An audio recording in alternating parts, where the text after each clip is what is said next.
Today at EduTech, we're interviewing Simon Buckingham-Shum. He is a Professor of Learning Informatics at the University of Technology in Sydney and an expert in AI and analytics in education. Professor Buckingham, firstly, what is AI and what is analytics? And is there a key difference? Yeah, I think there is an important difference, and we need to just try and clarify the terms a bit. So first of all, of course, there's nothing new about data in schools. We've had data in schools for a long time. All the traditional things that schools capture, report to the government, and so forth. So that's all important. But what's exciting are the new forms of digital data coming out now from learning platforms, from mobile phones, which give us a much more timely, up-to-date picture of the student's progress. So when we talk about learning analytics, we're talking about analytics that really give insight into learning and progress, much higher definition picture than a periodic exam or test, which is what we're used to at the moment. Okay, so the most useful way of thinking about analytics is capturing data and then feeding it back to teachers and students to close the feedback loop. And we know how important feedback is for students. And at every university in the land that surveys its students, they're always asking for better feedback. And I'm sure school students would like that as well. Of course, feedback is very labor intensive to provide by staff. Yeah. They do their best, but they've got a lot on their plate.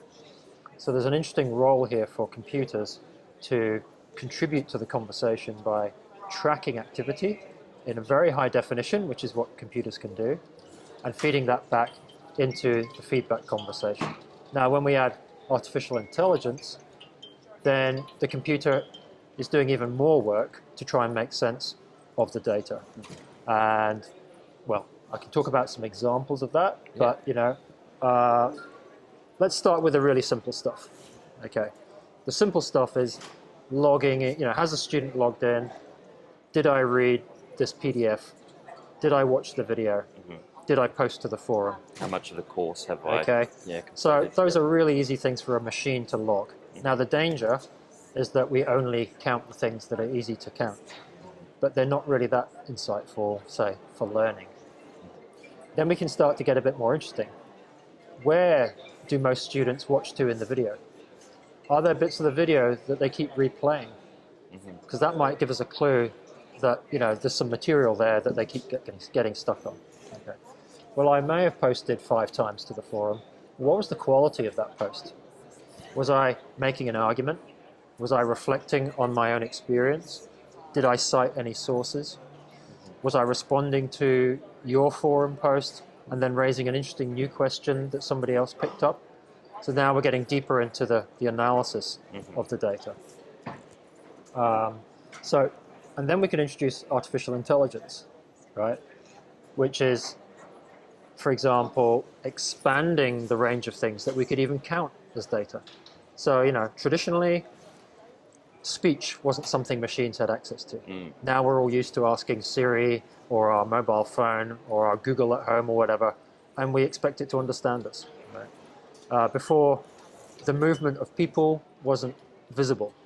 Now it's tracked. Okay. That could get creepy or it could get interesting depending on how we use that kind of data. Right? So we're talking about closing the feedback loops to students and teachers. That, for me, is what's most exciting about this. But of course, it brings a host of interesting concerns as well about how we handle that kind of data. What does AI and analytics currently look like in the classroom? How is it still at that quite basic level where things that are counted are being fed back? Or okay, so if you buy a learning management system now, they all come with dashboards of a certain sort, and that's just out of the box, and it will show you some basic charts and graphs about the students' engagement with the system. Okay. Then there are a whole bunch of startup companies who are trying to focus on a particular aspect of learning and trying to provide some insight into what's going on. So, there's one company that will help you track which software applications are students using, so that when you set an assignment, you can see which tools they're using, and you can also see which websites they're going to. And that gives you insight into their choice of tool and whether they're on task or off task, and whether they perhaps are finding new sites that are relevant that you hadn't given them. That's interesting. Especially assessment about higher order competencies, about complex stuff. Right? We can outsource certain kinds of lower level assessment to machines. But when we're talking about critical thinking, depth of reflection, interpersonal skills,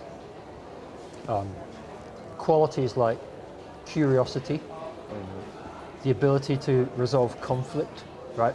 These are very, very complex capabilities.